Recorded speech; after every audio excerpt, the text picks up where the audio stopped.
მოგესალმებით ძვირფასო ტელემაყურებლო, ჩვენ გადმოვცემდა თქვენ უყურებთ გადმოცემა კონსერვატორიას და საუბრობთ საქართველოსა და სოფლიოში მიმდინარე მოვლენებზე. ჩვენ ვცდილობთ რომ გავაკეთოთ ანალიზი როგორ გამოგივა ეგ თქვენი საქმე.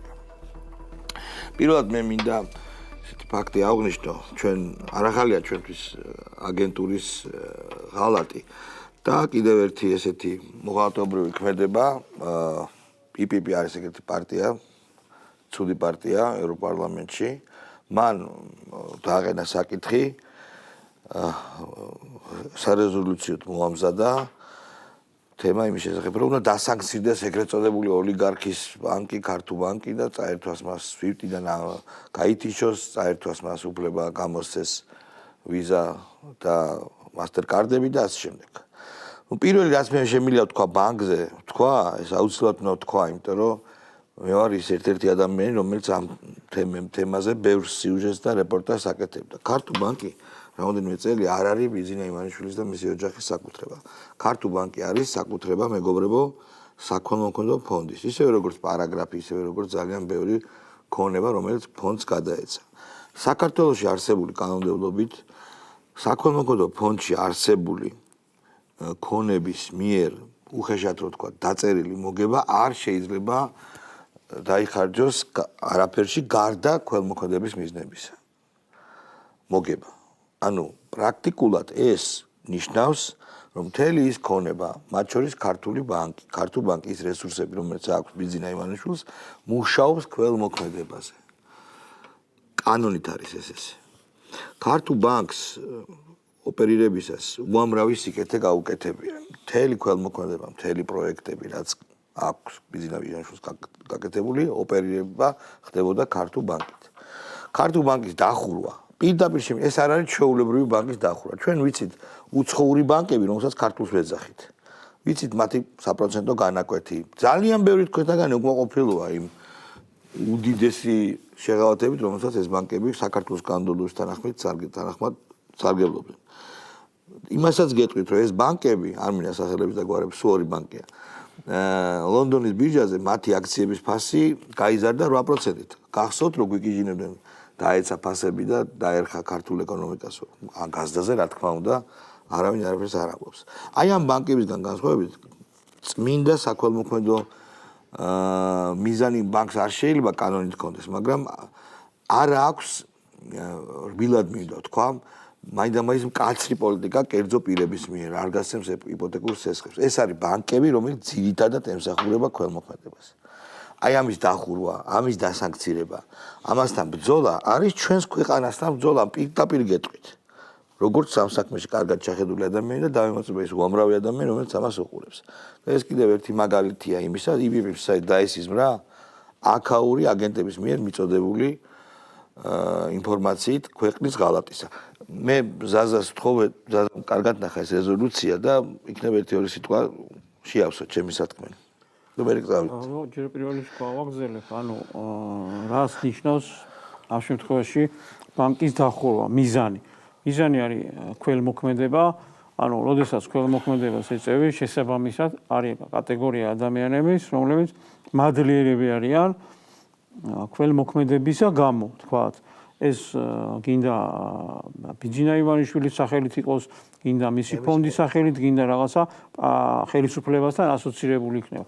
ანუ შესაბამისად ამ ხალხს არ სურს აქედან ინფორმაციის ჩამტანსას და იქ რეზოლუციის მიმღებსაც არ სურს რომ თქვათ საზოგადოება იყოს მადლიერი.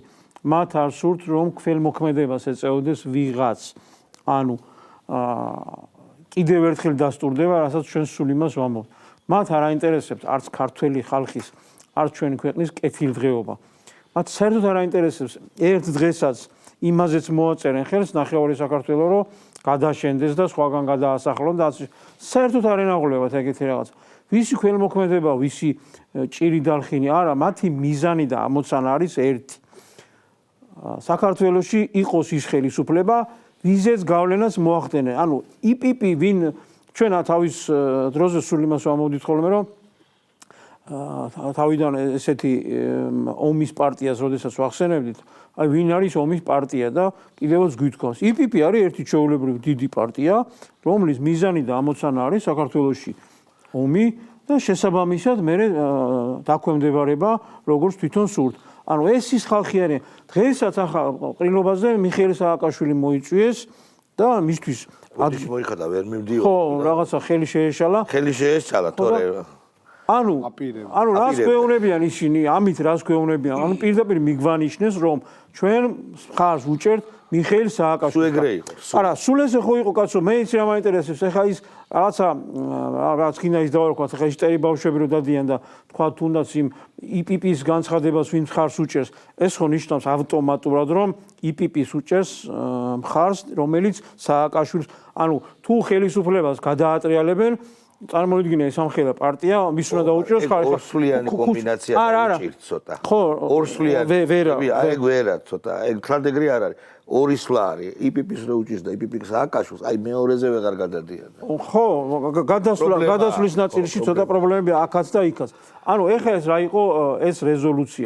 რეზოლუციაში სიახლე არაფერი არ არის ქალბატონებო და ბატონებო ჩვეულებრივად ერთი და იგივეს გვიკიჟინებენ და გვეუბნებიან რომ თან რაღაცა ბრძანებლურ ტონში რომ ხელისუფლებამ ქართულმა ოცნებამ უნდა მოამზადოს რაღაცა სასწრაფოდ უნდა დანიშნოს არჩევნები თავისუფალი დემოკრატიული და კიდევ ერთხელ გავიმეორებ იქ მიხეილ სააკაშვილის ის რაღაცა სკამი აქვს შენახული თავისუფალი დემოკრატიული ჩაატარეთ დაასანქცირეთ და ეს დაასანქცირეთ ის და მოსამართლეებს გაუგზელეთ სანქციები ვინც ქართული ოცნების ხარდამჭერია და თუ ვინმეს რამე ფული აქვს ყველა დაასანქცირეთ პირდაპირ წერია იმაში ტელევიზიები დაასანქცირეთ და ასე შემდეგ ანუ დემოკრატიაზე გველაპარაკებიან და პირდაპირ რაღაცა დიქტატურის ნიშნებიც კი არ არის კაცო თლიანად უკვე ჩამოყალიბებულ დიქტატურასთან დაკავშირებით დაწერილია ყველაფერი იმაში რა ქვია რეზოლუციაში ანუ ეს ხალხი ჩვენ ზეწოლას ახდენს ჩვენზე და უბედურება რა არის კიდევ ერთხელ მინდა გავიმეორო ამ ყველაფერს ყავს ხარდამჭერები მაგათ რაც უნდა წერონ და რაც არ უნდა იკითხონ ეს ხელისუფლებაზე ვერაფერ გავლენას ვერ მოახდენს იმიტომ რომ ხელისუფლების ქმედება საზოგადოებამ ქართველმა საზოგადოების დიდმა ნაწილმა აღიქვა რეალურად და ამას დაარქვა ბრძოლა დამოუკიდებლობისათვის და სუვერენიტეტისათვის. ამიტომ ესეთი წვრილმანი გამოხტომები ვერაფერს ვერ დააკლეს. ხარდამჭერებზე თქვი და ვინ არიან მათი ხარდამჭერები? აი ეხლა უყურეთ საქმე რა, აი ვინ არიან მათი ხარდამჭერები? საინტერესო საკითხი. მოდი, თან მე ჩვენ ხო გადასვლებთან დაკავშირებით არ გვიჭირს მაგათგან განსხვავებით და თან ეხლა ესეთ რაღაცას 2 დღის წინ 1 მაისის აქცია იყო საფრანგეთში. და ჩვენ ვნახეთ საზოგადოებამ ნახა სოციალურ ქსელში ვრცელდებოდა როგორ ცემდნენ ფრანგი პოლიციელები მომიტინგეებს. აი თქვენ შეგიძლიათ უყუროთ კი ბატონო, ეხა გადის. ხო. ეხა ამითი არა, ეგ ხო სხვა. იმათ დუბინკები, რა ქვია, ხელკეტები იმათი არის დემოკრატიული. არა, არ ტკივა, იმას რომ უტყავ, არ ტკივა. პირიქით. არა, დემოკრატიულია ძმაო ის ხელკეტი. იმას უფლება აქვს რომ დაარტყას.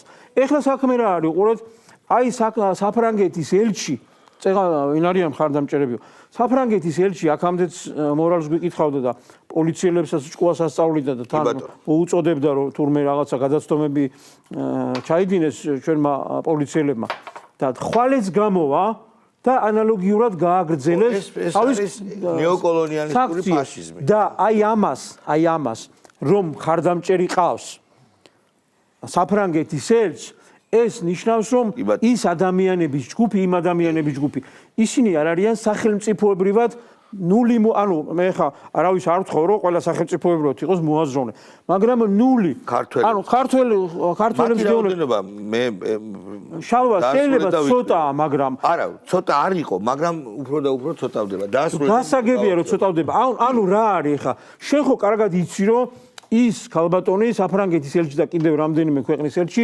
გვატყუებს დაგვცინის და როგორც ერს და ქვეყანას შეურაცხყოფას გვაკეთებს. ანუ შენ ეს კარგად იცი, არავინ არ თქვას რომ ამას ვერავინ ვერ ხვდება. ვინც ამ კადრებს უყურა, მაგრამ შენ ეს გაწყობს. შენ გაწყობს ქვეყნის დაცინვაც, შეურაცხყოფაც იმიტომ რომ შენი მიზანია ხელისუფლება იყოს ისეთი როგორც შენ გინდა. აი ამაში უკვე ადამიანები ახლა იმის თქმა რომ იცი რა არის ვიღაცას რაღაცა არ ესმის, ვიღაცა ესე ფიქრობს, ვიღაცა ისე ფიქრობს, ყველას შეგნებული აქვს, ისინი მზად არიან იმისათვის, ყველაფერი გაიღონ ქვეყნის ხალხის ინტერესები, ოღონდ თავისი ინტერესები დაიკმაყოფილონ. ესენი ცუდი ხალხი არიან ქვეყნის. ცუდი არ არის მარტო. მოღალატეები არიან და ფულს იღებენ ამ ყველაფერში. აქ მე ჩემს Facebook გვერდზე გამოვაქვეყნე ამერიკაში ერთ-ერთ პოლიციელი ქალს როგორ აკავს, არ ვიცი, ეხლაც გავა ეთერში ნახავთ. მოგვერდით ძიუდოსილეთით ანარცხებს ბეჭებზე ქალს და იმას ალბათ ხერხემალზე მთელი ცხოვრების მანძილზე თუ გადარჩა პრობლემები ექნება. მე უბრალოდ იმის თქმა მინდა რომ სულ და უფრო აი ამ ჩმო ოპოზიციაშიც კი გაისმის ხმები რომ არ უნდა გადაგვეყარა მანდატებიო. ძალიან ღრმა ჩიხში შედის ისევ როგორც გლობალური ომის პარტია Deep State და მაგრამ განსაკუთრებით ეს ოპოზიცია. ეხლა აქვთ ძალიან მნიშვნელოვანი საკითხი მიიღებენ თუ არა მონაწილეობას ადგილობრივ არჩევნებში. ჩვენ აქ მაზიანის პირობებში ვართ მეგობრებო რომ იცოდეთ არ დაგვავიწყდეთ პარლამენტში შესვლის თუ არჩევნებში მიღების და მე ხა რაციონალიზატორული წინადადება მაქვს. ხო არ გავაერთიანოთ ეს ნიზლავები. ანუ ეხლა როგორ გავაკეთოთ, იცი, მაისის ბოლომდე არის ბოლოვა და გახარიასი და ასევე შემდეგი ნაბიჯი იყოს მიიღებენ თუ არა მონაწილეობას. ყველა მე ხო, ან სადავთ ყველა თქვათ ეხლა მიიღებენ თუ არა, შენ მოკლედ როგორ გაერთიანების მომხრე არა ვარ, იმიტომ რომ მე დარწმუნებული ვარ რომ მოვიგებ და მაისში უნდა მივიღო ის რაც მოვიგე და სადაველოდო ეხლა შემოდგომაზე ვარ. გასაგებია, მაგრამ შემდეგზე მიიღებენ თუ არა მონაწილეობას. კი. ყველა. ვინც არის 4? სამი მაინც მიიღებს. კი ბატონო. კი, სამი მიიღებს. მათ შორის ნაცებიც. აი ნაცები ყველაზე ნაკლებად გონია. მოდი ახლა სამი უეჭველი მიიღებს. ჩვენ უყურებთ სოფლიოს, ჩვენ უყურებთ საქართველოს. სოფლიოში რაც ხდება ეს არის რუსეთის ტრიუმფი, ცოტა ხანში ეს დადგება, აი ნახავთ. ყირიმი ჯიბეში უდევს. ყირიმის პრეზიდენტი უკვე შემდგარი რო აღიარა სოფლიომ. ცოტა დარჩა და აღიარებს რუსეთის ძირძველ ტერიტორიად.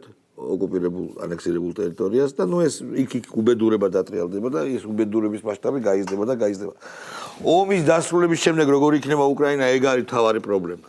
მაგას თავი დავანებოთ. ეხლა ვილაპარაკოთ საქართველოზე და ვილაპარაკოთ იმაზე თუ როგორ უნდა განვითარდეს ჩვენი ქვეყანა ოპოზიციის არარსებობის პირობებში. ამ ოპოზიციას არ უწერია შანსი გაცოცხლების, რას ფიქრობ? ხო, ნუ ესენი მაინც შეეცდებიან, მე მგონია უბრალოდ ესენი არის განწირულები რისთვის, იმიტომ რომ აი პოლიტიკური ბრძოლის არსს ესენი ფიტავენ, ხო, აი დემოკრატიული ურთიერთი კონტროლზე დამყარებული პოლიტიკური სისტემა არის ის, რომ შენ იბრძვი იმისთვის, რომ აიღო რაღაც მანდატები. თუ ხელისუფლებაში მოხვიდე, მაგრამ თუ ვერ იღებ, შეხვიდე, გააკონტროლო ხელისუფლება იმ პარლამენტში საკრებულოში თუ სადაც აჩვენო შენი თავი და დაუმტკიცო მოსახლეობას რომ შენ ხარ უკეთესი ვიდრე სხვა. ეს არის ელემენტი, აი მართლა ანაბანაა და ხანდახან რაღაც მწვენია ხოლმე რომ აი გვიწევს ამის ახსნა, მაგრამ არის ჩვენს საზოგადოებაში სამწუხაროდ საკმაოდ მოზრდილი სეგმენტი საზოგადოების, რომელიც მძევლად ყავს თავისი ასე ვთქვათ ოპოზიციური წარმომადგენლები და იმათ კიდე ესენი ყავს. ან პირიქით, ხო. ხსენება ჭირდება? ან პირიქით იმათ ყავს. ანუ საქართველოში ის ფაქტი რომ ესე იგი არჩევნებს რომ წააგებ, უნდა თქვა რომ წავაგე და არ დაიწყო რომ იმან გაჟონა, ამან გამოჟონა. მე მახსოვს აი სააკაშვილმაც როცა მოიგო არჩევნები, ხო, როცა იყო თუ გააყალბა თუ რა იყო, მაშინაც ხო შეცდომა იყო მაშინდელი ოპოზიციამ რომ დაჭერა. ხო, რამდენიმე შევიდა იქ 1-2 დეპუტატი შევიდა. ხო, ბაღათურიაც შევიდა და კარგად ის ტრიბუნი და ისეთი გამოსვლები ჰქონდათ, რომელმაც მოსახლეობის ცნობიერებაზე იმოქმედა. რა თქმა უნდა. თუნდაც ანუ ეს ქართული ხასიათის ნაწილია, რომ აი შენ აი დამარცხებას ვერ აღიარებ. აი ეხლაც მახსოვს ზურა გირჩი ჯაფარიძე როგორი ესე იგი სახეზე შემხმარი ღიმილით გამოვიდა თქვა რომ ჩვენ მოვიგეთ არჩევნები და ზუსტად 15 წუთში ამ ვითომ მოგებულ არჩევნებზე ამბობდა რომ გაყალბდაო. რა შეიძლება მოხდეს მომავალში? ეს საჭირო არის პოლიტიკური სპექტრის, ოპოზიციური პოლიტიკური სპექტრის გაჯანსაღება. ამ 800,000 ხმარას აიღო ჯამში ამ პოლიტიკურმა პარტიებმა, ამის ჩემი აზრით ნახევარი და კიდე მეტი არ უნდა აქ არც არეულობა არც ომი. მათ უნდა აღარ უჭერს ხარს პარტია. ხო, ეხლა ამათ აღარ მიცემს ხმას, მაგრამ ამათ უნდათ რომ აკონტროლეთ ოცნება. ეს არის ამათი ის, რომ აი ქართული ის არის, რომ გავიდოდნენ ქუჩაში. წინამდელ შემთხვევაში დიდი მიტინგები 800-1000 ადამიანი და როცა დადის 10 კაცი დმანისი და თბილისში. ანუ ეს ნიშნავს, რომ იმათი დაკვეთა რომ იყოს რაღაცა პროცენტულობა 10, 5%. ხო, რაღაცა სოციოლოგიური მდგენელები ხო არსებობს, გამოვიდოდა და რო არ გამოდის ნიშნავს, რომ იმათ უმრავლესობას უნდა რომ იყოს რაღაცა დემოკრატია, პლურალიზმი და ასე შემდეგ და არ უნდა ეს სიგიჟე რასაც აკეთებს. შენსაც გავაგზავნებ და გადავალთ რევოლუციის მოწყობა არ ახალია, ჯესეთი ვიცით როგორ კეთდება რევოლუციები. წიგნშიც გვაქვს საკითხული და ერთიოში თვითონაც მეც მიმიღია ერთში მონაწილეობა, ხო, დაუშვათ და უყურებდი რევოლუციის მოწყობის მთავარი პრინციპი, მთავარი მდგენელი არის ხელისუფლების სისუსტე. ძლიერ ხელისუფლებას რევოლუციას ვერ მოუწყებდი. ალიანდეს ხელისუფლება რო ძლიერი ყოფილიყო და არმიის კონტროლი შეეძლო, მეფის რუსეთი რო არ ყოფილიყო დასუსტებული პირველი მსოფლიო ომით. საფრანგეთის რევოლუცია რატომ მოხდა? ეს სამეფო კარი იყო აბსოლუტურად დეკადანსში და მეფე იყო ძალიან სუსტი, ხო? ჩვენ კრომველმა რატო გაიმარჯვა ეს რევოლუცია ჩავთვალოთ, ხო? ინგლისის რევოლუცია, ხო? და ასე შემდეგ. რატომ დაემხო ინგლისის კოლონიალური ხელისუფლება? იმიტომ რომ თვითონ ადგილობრივმა ძლიერმა ამერიკელებმა როგორც სავაჭრო კუთხით ისე შემართებით სულისკვეთებით აღარ მოინდომეს ინგლისის ასე თქვათ მონობის ქვეშ ყოფნა და ეს ყველაფერი გასაგები. ანუ უნდა იყოს სუსტი ხელისუფლება. ხელისუფლება საქართველოში სუსტი არ არის, ეს ერთი.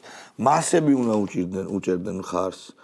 და რაც თავარია უნდა ხედავდეს ჩვეულებრივი საშუალო სტატისტიკური ადამიანი რა პერსპექტივა იქ რო მიდის უკეთესი რა არის და როცა ეუბნები რომ ომის საფრთხე არ არის, იმიტომ რომ რუსებს ჟანგიანი ტანკები ყავთ, ერთხელ უკვე გაგონილი აქვს ამ ჟანგიანი ტანკების შესახებ და ძალიან ცუდი რაღაცაა. აწუნევი აქვს თავი. აწუნევი აქვს. ამიტომ მინდა აი ამ კუთხით აი ოპოზიციის არარსებობაზე რომ ილაპარაკო. ეს არის უნიკალური შემთხვევა, როდესაც ოპოზიცია საქართველოში არ არსებობს.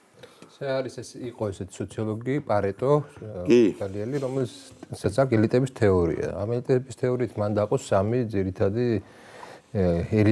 ელიტა, ეს არის ელიტა, ეს ნიშნავს იმას, რომ ვისაც შეუულია მართა და მართავს, არის კონტრელიტა, ვისაც შეუულია მართვა, მაგრამ არ მართავს და არის ანტიელიტა, რომელსაც არ შეუულია მართვა და ვერც მართავს.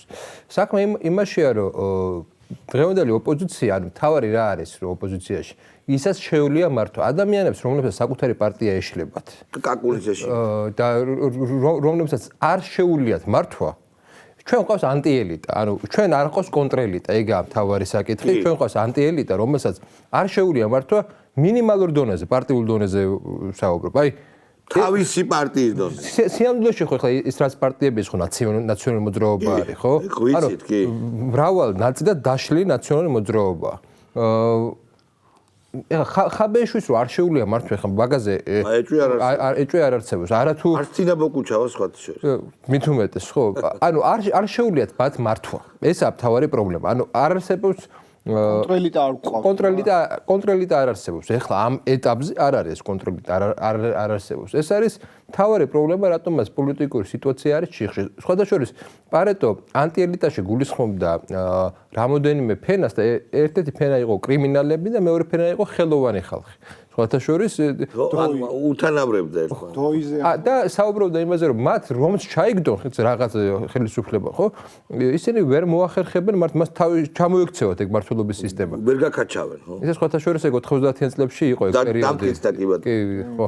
ანუ თავარი რა არის, რომ სუბთა ელიტების კრიზისი გვაქვს ჩვენ პოლიტიკურ ველზე. იმისთვის რომ პოლიტიკური პროცესი იყოს, უნდა იყოს შესაბამისი უნარების მქონე ადამიანები ორივე მხარეს. არ შეიძლება გიჟები, შიზოიდები, ფსიქიკურად დაავადებული. მე მაპატიეთ დიდი ბოდიში, მაგრამ რასაც მე უყურებ ქუჩაში, ავტობუსში რო ადიან, მე არ ვიცი, შეიძლება ეს ძალიან ცუდია ტელევიზიით არ უნდა ისმოდეს ეს ფსიქიკის პრობლემები აქვს იმ ახალგაზრდებს ხალხო. ცეცხლი ოლიგარქიას და არ იქნება სამართალი, არ იქნება თუ რაღაც რაც არის.